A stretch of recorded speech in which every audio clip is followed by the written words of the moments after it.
चल बे, तेरे पास जो भी है वो सब कुछ हमें दे दे, नहीं तो मैं तुझे टपका डालेगा, समझा क्या? भोपी भाई मुझे छोड़ दो, मेरे पास कुछ भी नहीं है, मुझे जाने दो।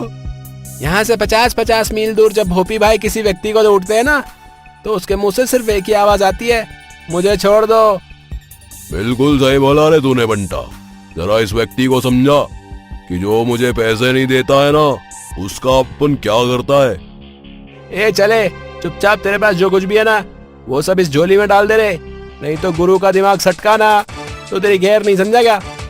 देखो मेरे पास सिर्फ केवल 1 रुपए का सिक्का है, तुम ये भी ले लो और मुझे जाने दो। फिर वो व्यक्ति बंटा की झोली में 1 रुपए का सिक्का डालकर वहाँ से भाग जाता है। अरे गुरु, ये तो हमसे भी ज्यादा भिखारी निकला।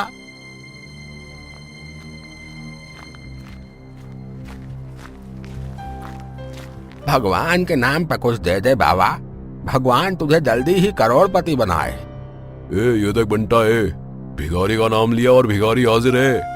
अबे भिखारी, यहाँ से चलता बने, हमारे पास तुझे देने के लिए कुछ भी नहीं है। कुछ तो होगा मालिक, कुछ भी दे दो, भगवान तुम्हें जल्द ही करोड़पति बनाएगा। अबे तुझे एक बात में समझ नहीं आती क्या? अबे जब बोल दिया ना कुछ नहीं, हमारे पास तो कुछ नहीं है, समझा क्या? अरे बंटा, तेरी झोली में जो 1 रुपए का सिक्का पड़ा है वो इसे दे दे, नहीं तो ये हमें परेशान करके ही छोड़ेगा। ये ले, चल चल दफा हो यहाँ से, अब चल। फिर वो व्यक्ति वहाँ से चला जाता है। शाम को बंटा और भोपी एक तालाब के किनारे बैठकर बात कर रहे थे। यार बंटा, आज तो कुछ भी कमाई नहीं हुई यार हमारी। हाँ गुरु, लगता है हमको कोई दूसरा काम ढूंढना पड़ेगा। अरे लेकिन अपन लोगों को चोरी करने के अलावा और कुछ आता भी तो नहीं है रे। बंटा और भोपी आपस में बात कर ही रहे होते हैं कि तभी भोपी को तालाब में कुछ दिखता है। अरे बंटा, लगता है तालाब में कुछ है। अरे कुछ भी तो नहीं है गुरु। अब तुझे मैं कैसे दिखाऊं बे, आजू बाजू कोई पत्थर भी तो नहीं है। फिर भोपी बंटा की एक चप्पल उठाकर उस तालाब की ओर फेंकता है। अरे गुरु, ये क्या किया? मेरी चप्पल तालाब में फेंक दी। अरे मुझे ऐसा लगा कि तालाब में कुछ है बे। अरे गुरु, मैंने आपसे बोला था कि तालाब में कुछ नहीं है। अब मैं एक चप्पल का अचार थोड़ी डालूंगा, तू भी जा उसी तालाब में। गुरु, अब मैं बिना चप्पल के कैसे रहूंगा? लगता है हमारा भीख मांगने का टाइम आ गया है। तू 1 मिनट यहीं रुक, मैं 5 मिनट में आ रहा, समझा? फिर भोपी वहाँ से चला जाता है।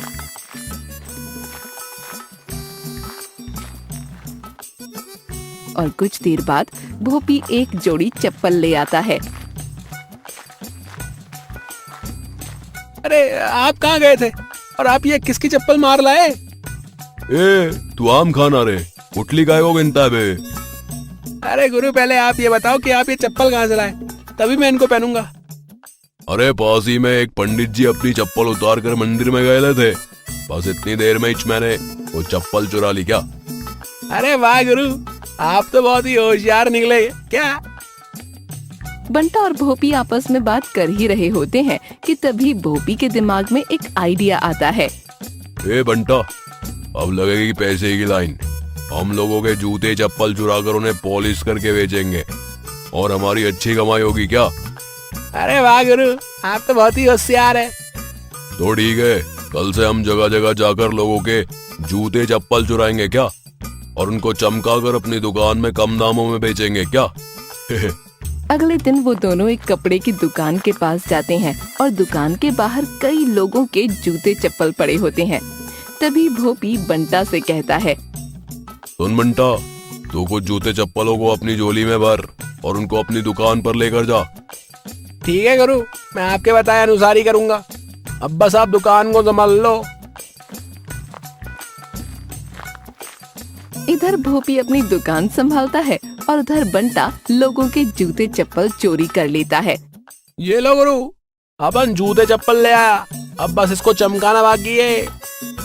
अरे मेरे जूते कहाँ गए? कल ही मैंने उनको खरीदा था, अभी तो मैंने उनको ठीक से पहना तक नहीं और वो चोरी हो गए।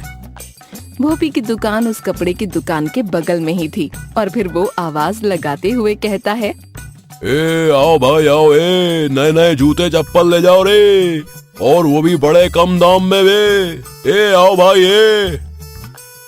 लगता है मुझे नए जूते खरीदने पड़ेंगे, नहीं तो मैं घर भी नहीं जा पाऊंगा।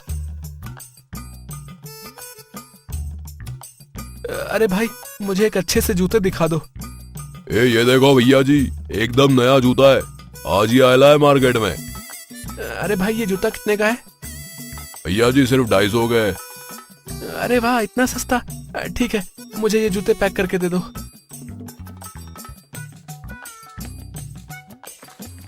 आओ भाई आओ, नए नए जूते चप्पल ले जाओ रे। अरे वाह वाह, अगर ऐसे ही रोज ग्राहक मिल जाए तो वो दिन दूर नहीं जब बंटा और मैं अमीर हो जाएंगे। ये लो गुरु, मैं और जूते ले आया। ऐसे ही वो दोनों रोज लोगों के जूते चप्पल चुराया करते और उन्हें अपनी दुकान पर कम दामों में बेच दिया करते। एक दिन बंटा और भोपी कुएं के पास बैठे थे। सुनो सुनो सुनो, कल सरपंच जी की बेटी की शादी है और उन्होंने सभी गांव वाले को दावत के लिए बुलाया है। सुनो सुनो सुनो। बंटा, तू कुछ समझा क्या बे? हाँ गुरु, कल सरपंच के यहाँ पर दावत है, अपन तो बिल्कुल दबा कर खाना खाएंगे क्या? अरे नहीं रे भुलक्कड़, कल सरपंच की दावत में कितने सारे लोग आएंगे बे। अगर हमने वहां से जूते चप्पल चुरा लिए ना तो सोच हमको कितना मुनाफा होगा बे। अरे हाँ गुरु, ये बात तो मैंने सोची नहीं।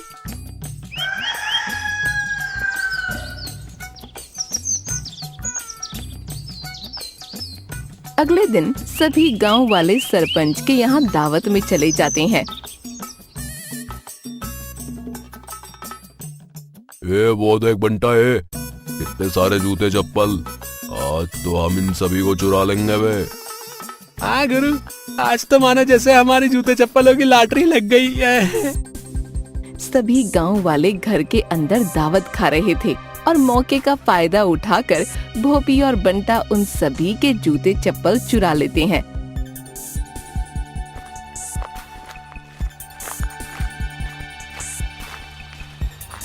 चल बंटा, अब जल्दी से इन सारे जूतों को पॉलिश कर दे रे ताकि ये नए और चमकदार लगे। ठीक है गुरु, मैं इन सभी को अभी चमका देता हूँ।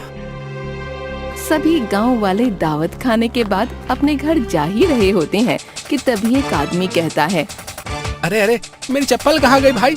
यही तो मैंने उनको उतारा था। अरे मेरी भी चप्पल गायब हो गई भाई, मैंने भी तुम्हारे बगल में ही अपनी चप्पल को उतारा था। अरे हाँ भाई, हमारी भी चप्पल गायब है।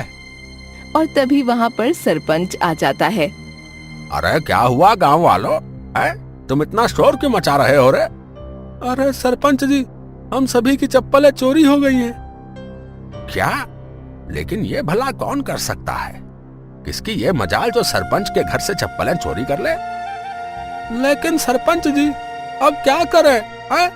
हम घर कैसे जाएंगे बताइए? अरे गांव वालों, अभी तो शाम हो चुकी है, तुम्हें नंगे पैर ही अपने घर जाना होगा।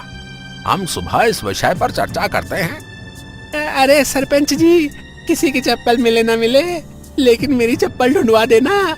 इस महीने में 4 चप्पलें गुमा चुका हूँ, माँ इस बार मुझे छोड़ेगी नहीं। उस व्यक्ति की ये बात सुनकर सारे गांव वाले हंसने लगते हैं। अगले दिन सरपंच एक बैठक रखता है जिसमें सभी गांव वाले उपस्थित होते हैं। हमारे गांव में पहले कूलर चोरी हुए थे और अब चप्पल भी चोरी होने लगी। ये तो बड़ी ही गंभीर समस्या है। हाँ सरपंच जी, कल से हम सभी ने चप्पलें नहीं पहनी है और आज तो मेरे पैर में कांटा भी चुभ गया। बताइए, हमें जल्द से जल्द इस चप्पल चोर का कुछ तो करना पड़ेगा, नहीं तो हमें नंगे पैर ही रहना पड़ेगा। ये सारी बातें एक पेड़ के पीछे से बंटा सुन लेता है और जाकर भोपी को बता देता है। अरे गुरु, कल हमने सरपंच के यहाँ से जो चप्पलें चुराई थी, वो बात सारे गांव में फैल गई है। अच्छा तो ये बात है, लेकिन वो गांव वाले हमारा कुछ बिगाड़ नहीं पाएंगे क्या? अरे गुरु, सरपंच ने सारे गांव वालों को अब तक सतर्क कर दिया है, तो अब हमें बहुत ही सावधानी बरतनी होगी क्या? तू ठीक कहता रे बंटा, अब हमें भी चौकन्ना रहना पड़ेगा क्या? कुछ दिन बीत जाते हैं, लेकिन चप्पल चोरों का कोई अता पता नहीं चलता।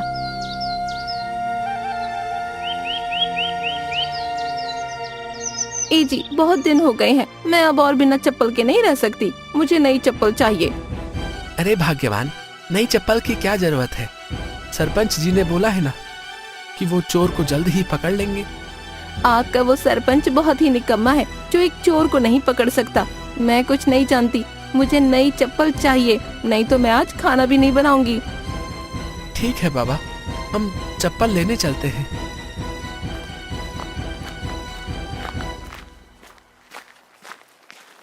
फिर वो दोनों चप्पल लेने भोपी की दुकान पर पहुंचते हैं। नए नए जूते चप्पल ले जाओ रे। अरे भैया जी, हम दोनों के लिए चप्पलें दिखा दीजिए। ठीक है भैया जी, अभी दिखाता हूँ।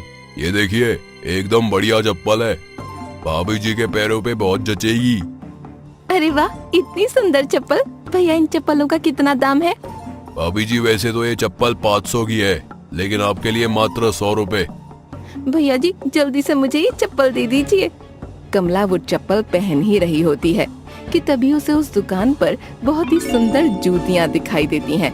अरे, ये जूतियाँ तो बिल्कुल वैसी हैं जैसी विमला के पास थी। कहीं यही तो चप्पल चोर नहीं है जो सबके जूते चप्पल चुरा कर यहाँ बेचता है? अरे क्या हुआ भाभी जी, आप क्या सोच में पड़ गई? आपको ये चप्पल कैसी लगी? बहुत अच्छी है भैया, इन चप्पलों को पैक कर दो। फिर भोपी को पैसे देकर कमला और उसका पति चप्पल लेकर घर आ जाते हैं।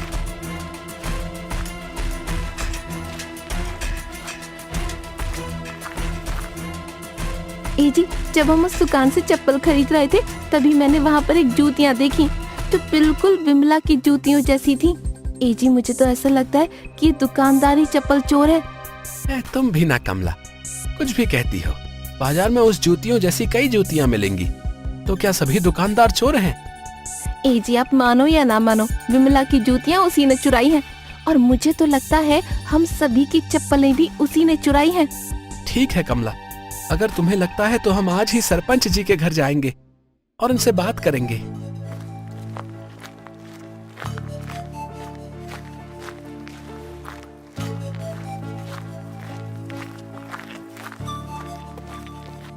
अरे क्या हुआ ब्रजेश, यहाँ कैसे आना हुआ? फिर कमला और ब्रजेश ने सरपंच जी को दुकान की सारी बातें बताईं।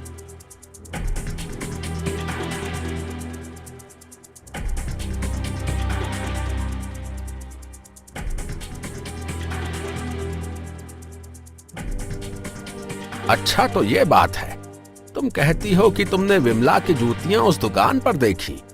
हाँ सरपंच जी, अगर आपको विश्वास ना हो तो मैं अभी विमला को बुला कर लाती हूँ। ठीक है, तुम विमला को बुला कर ले आओ, हम सभी गांव वाले उस दुकान पर चलेंगे। फिर कमला अपनी सहेली विमला को बुला लाती है और सभी गांव वाले भोपी की दुकान पर जाने लगते हैं।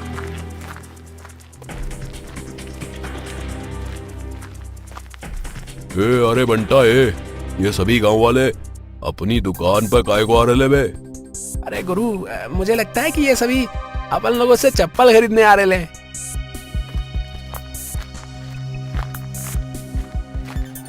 अरे सरपंच जी, आप यहाँ पर, क्या बात है? अरे भोपी, तो तू इस दुकान को चलाता है, लेकिन तू तो चोरी किया करता था ना? सरपंच जी, मैंने चोरी का काम छोड़ दिया है और मैं और बंटा अब इस जूते की दुकान को बड़ी ईमानदारी से चलाते हैं। क्या? लेकिन ये कमला तो कह रही थी कि तू लोगों की चप्पलें चुराता है। अरे नहीं नहीं सरपंच जी, मैं भला चोरी काय को करूंगा?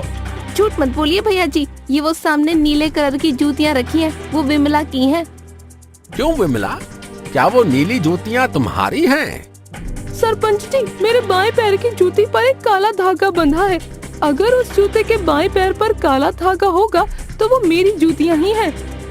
अरे भाई गोपी, जरा उन जूतियों को इधर तो देना। अरे ये विमला तो सच कह रही है, इस जूते पर तो काला धागा बंधा है।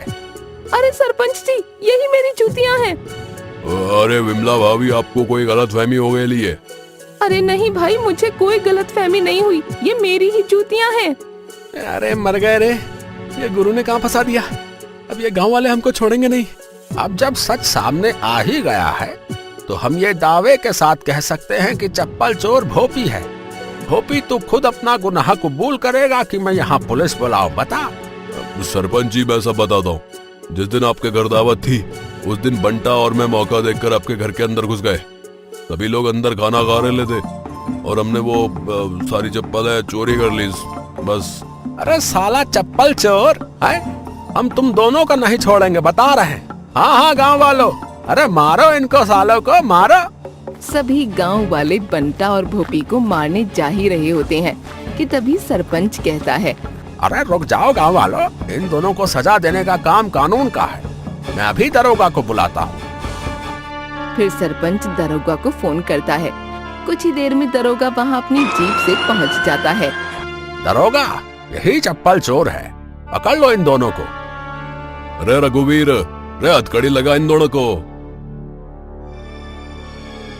अरे दरोगा जी, हमने बस चप्पल ही तो चुराई है।